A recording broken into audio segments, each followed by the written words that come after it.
4A teams out there, and in a whole other district, Hardin-Jefferson with a very impressive showing against the LCM Bears last weekend. Obviously didn't come out with the win.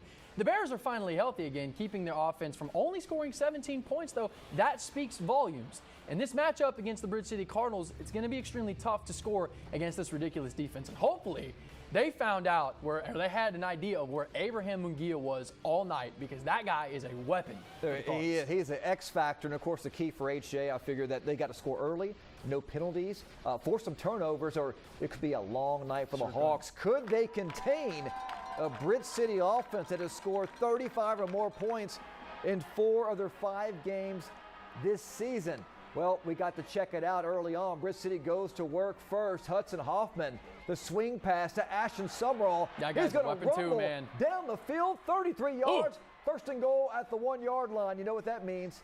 Uh-oh, it's Summerall.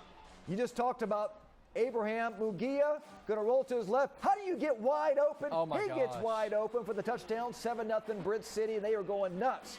All right, Cardinals go back to work. Hudson Hoffman goes to its right now, throws across his body to a wide open Aiden Wiley, looking like Jake Ferguson there. That's another touchdown, 14-0 Cardinals.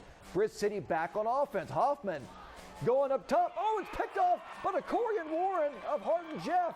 How about that? So Hardin-Jefferson, they're playing some defense. They would have to settle for a field goal attempt. It would be blocked. Cardinals led 14-0 at the half. Let's go to the big board because they take care of business in the second half. They roll 24-6 is your final. So the Cardinals, they win again. Hardin-Jeff, they hung in there. But, you know, tough loss on the road. We knew it was going to be tough even going to Bridge City.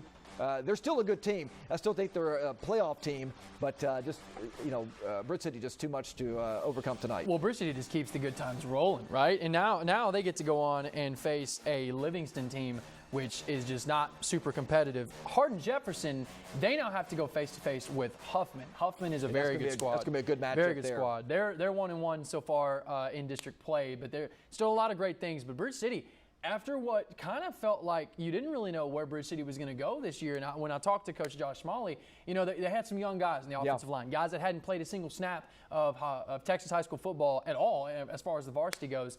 And then they come in here and they really settle in, and Bridge City has done a phenomenal job. They picked up where they left off last year. Remember, they got off to that massive hot start. Now they've just, carrying that another hot start. That team laid the foundation last year. These boys are just keep rolling.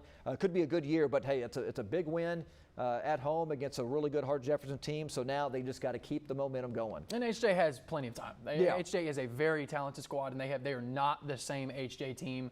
You can see by the scores. These are not blowouts. They have last week, improved 17-14, dramatically over the last couple of years. Coach Bass has done a phenomenal job out there in Sour Lake. Excited to see what they do.